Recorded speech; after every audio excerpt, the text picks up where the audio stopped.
உலகத்தில் இருக்கிற எல்லா அன்னையருக்கும் அன்னைய தின வாழ்த்துக்கள். இன்றைக்கி அன்னைய தின வாழ்த்துக்குனால இன்றைக்கி வந்து நான் சமையலுக்கு வந்து லீவ் ஆச்சு. என் பையன் வந்து அம்மா இன்றைக்கி அன்னைய தின வாழ்த்துக்கு நீங்கள் சமைக்க வேண்டாம், நீங்கள் ரெஸ்ட் எடுங்க, இன்றைக்கி நானே உங்களுக்கு பிரியாணி பண்ணி தரேன்னு சொல்லிட்டான். இன்றைக்கி என் பையன் தான் பிரியாணி பண்ணுறான். நல்லா பண்ணுவாங்க அவன் பிரியாணி. சின்ன வயசுலேருந்தே அந்த சமையலில் கொஞ்சம் இன்ட்ரெஸ்ட் இருக்குது. அதனால் அவன் பண்ணிக்கிட்டு இருக்கேன் பாருங்க. ஒவ்வொன்றா போட்டு வெங்காயம் நல்லா தக்காளி வெங்காயம் போட்டு புதினா போட்டு பிரியாணிக்கு நம்ம என்னென்ன பண்ணுவோம் அதே மாதிரி அவன் தான் பண்ணிக்கிட்டே இருந்தான். நான் பக்கத்தில் தான் நின்று பார்த்துக்கிட்டு இருந்தேன், என்ன செய்கிறேன் ஏது செய்கிறேன்னு சொல்லிட்டு. நல்லா வதக்கிட்டு பிரியாணி தான் பண்ணியிருந்தான். ஏன்னா இன்றைக்கி வந்து எனக்கு ரொம்ப சந்தோஷமாக இருந்துச்சு. ஏன்னா எனக்கு வந்து இன்றைக்கி சமையல் பண்ணலைல்ல, அதனால் எனக்கு ரொம்ப சந்தோஷமாக இருந்துச்சு. என் பையன் சமையல் பண்ணுறான்ல அப்படின்ட்டு. தக்காளிலாம் போட்டு நல்லா வதக்கிக்கிட்டு இருந்தான். அவன் இந்த நல்லா அந்த செஃப் மாதிரி கட் பண்ணுவேன். ஏன்னா அவன் அதுதானே படிச்சுக்கிட்டு இருக்கான்.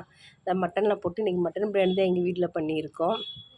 செம்மையாக பண்ணியிருப்பான். இன்றைக்கி என்னென்ன சமையல்னு சொல்லிட்டு வாங்க பார்க்கலாம். கிண்டுறதை பாருங்கள். அவனுக்கு லெஃப்ட் ஹேண்ட்னால அந்த லெஃப்ட் ஹேண்டில் தான் அவன் கிண்டுவான்.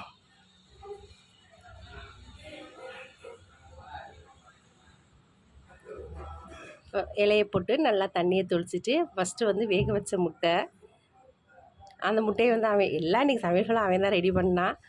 முட்டையை வச்சாச்சு. அடுத்து வந்து பார்த்திங்கன்னா தயிர் வெங்காயம். சரி, பிரியாணினாலே தயிர் வெங்காயம் தான்.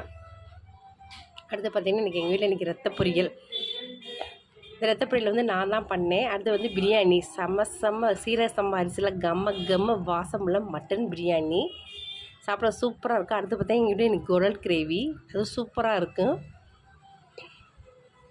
அடுத்து பார்த்திங்கன்னா இன்றைக்கி எங்கள் வீட்டில் வந்து கொஞ்சம் வெள்ளை சாதம். அவன் தான் இன்றைக்கி வந்து அது இலையிலே பறிப்பாரா, லெஃப்ட் ஹேண்டில் தான் போடுறேன் பாருங்கள். அதனால் வந்து அப்படி தெரியுது உங்களுக்கு வீடியோவுக்கு. அப்புறம் வந்து ரசம்